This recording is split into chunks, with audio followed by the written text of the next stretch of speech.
Be Wealthy and Smart, episode 572.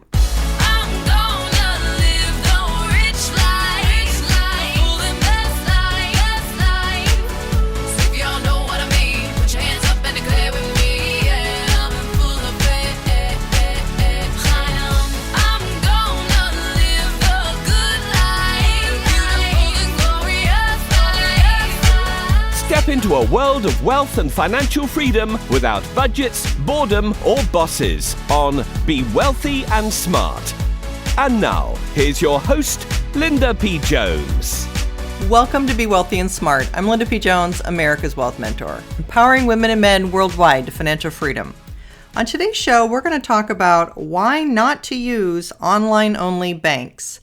Now, this might be a little controversial. I know there are many financial experts who support the idea of using online-only banks, but I'm going to take a little bit of a different tack here. This comes from an Instagram post that I made a few days ago that really went crazy, a lot more crazy than I expected, because I thought it was kind of a logical conclusion, but there were a lot of interesting comments and I wanted to share it with you. So here was the post that I wrote on Instagram. Be skeptical of any financial expert who tells you not to use a bank. It's not that I'm pro-banks, I'm definitely not, but a bank that has physical locations will greatly relieve any anxiety you may feel if there is a power outage or internet failure. What would you do if you couldn't access your account online and no one answered the phone? You're not going to make much interest in a bank account anyway, so don't worry about a, quote, much higher interest rate, end quote, that an online-only bank pays because the annual difference is probably less than $30. Experts are making commissions for encouraging you to do things that are not in your best interest. Keep your checking and emergency fund in a bank. Invest the rest through your brokerage account for higher returns and serious compounding. So that was my post on Instagram a few days ago. And Sarah commented, I was just having this debate at work the other day and was fiercely defending my position that banks are indeed a good idea. Thank you so much for this post. It's just what I needed to read. Well, I want to go through a little bit of what I wrote because I think there's more explanation to be had behind what I had to say. But frankly, I've been a little shocked that financial experts have been willing to promote online-only banks because it only makes sense to me that if we have a power outage or internet failure, you're going to want to go down to the local brick and mortar bank and knock on the door. If that's not possible, if you can't contact anyone about your money, how on earth are you supposed to sleep at night? This happened a while ago when Wells Fargo Bank went down and people couldn't access their money. They couldn't get it through the ATM. Their credit cards weren't working. I mean, it was an incredible disaster. So this is not something that's hypothetical. This is something that has actually happened. Being able to go down the street, knock on the door, or go into the bank and talk with the local branch manager has got to make you feel somewhat better.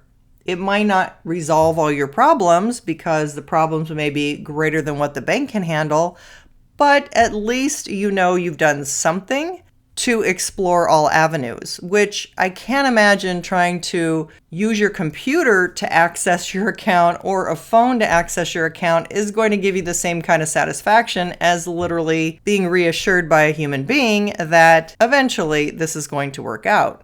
And maybe even giving you some kind of indication for how long it will be. There's also fly-by-night situations that came up. Sandy said, "Thank you for such sound advice. I appreciate this very much as I'm lousy at online computer stuff.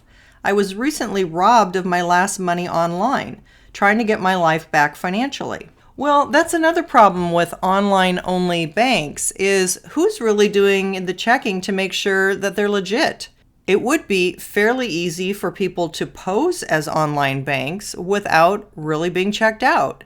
And that leads us open to all kinds of additional fraud. Just another reason why an online-only bank I don't feel is secure.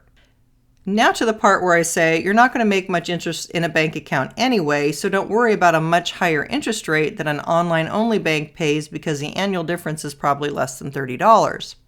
Well, see, that's their big ploy, is that, oh, you're going to make 25 times as much as you do with XYZ Bank's savings account, so put your money with us. Well, it might be 25 times as much, but if you actually pencil out the math, it's likely a few extra dollars here or there. It's really not a whole lot of money, which is why we need to not worry so much over interest in savings accounts to begin with right now, because interest rates are so low that we're going to earn next to nothing pretty much no matter what. Whether you're earning 1% or 2% on your money, it's going to take 36 years to 72 years to double your money. So in neither one of those situations are you going to be making a lot on your money, even if they're right and it's 25 times more than your local bank. It's still just a small amount of money. It's not where your money is going to become bigger money. Where it's going to become bigger money is in investments, where you can get higher rates of compounding and where you can really get your money working harder for you. So that's ultimately your goal, which is why I said keep your checking and emergency fund in a bank, invest the rest through your brokerage account for higher returns and serious compounding. Because you shouldn't be keeping it all in the bank. You should only be keeping as much as you need to pay your bills and have your emergency fund in the bank, and put the rest in your investments for higher compounding and growth. So we should be talking about a small amount of money in the bank in these accounts anyway, and therefore a very small amount of money that they're going to earn at a 1 or 2% interest rate. Somebody else asked, do you feel that banks and credit unions offer the same benefits in this regard, or would you recommend one over the other? Well, credit unions have a slight advantage because they're not for profit, and so they can offer slightly higher rates. But again, this is still a low interest rate and it should be on a small amount of money, so it's really not going to make a huge difference. Larger banks have the advantage of being able to offer you more products and services, so that's something definitely to look at. But I do like local credit unions for supporting your local neighborhood, for some of the great service that they have. So I like credit unions as well as banks.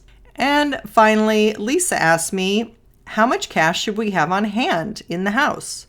And I said, enough for groceries and gas for 5 to 7 days.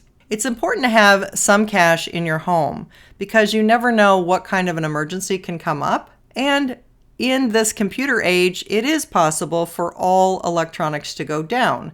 So you do want to have some cash on hand in case you need to buy some things if you don't have electronic access to your funds. The best place to store extra cash is in a safe that's bolted to your floor at home.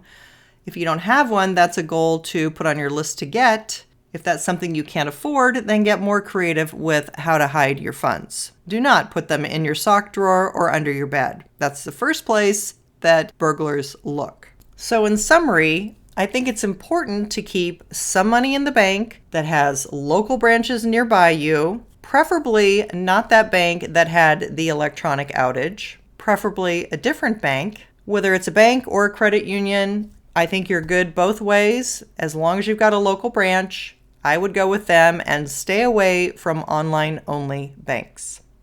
It's going to give you a lot more peace of mind in case of any kind of an electronic problem or internet problem. And it may not be perfect, but I think you'll sleep a whole lot better at night. That's all for today. Until next time, live the good life and be wealthy and smart. Thank you for listening to Be Wealthy and Smart with Linda P. Jones. Share the wealth and tell your family and friends about the show. Check out our website, blog, and social media for more riches at www.bewealthyandsmart.com.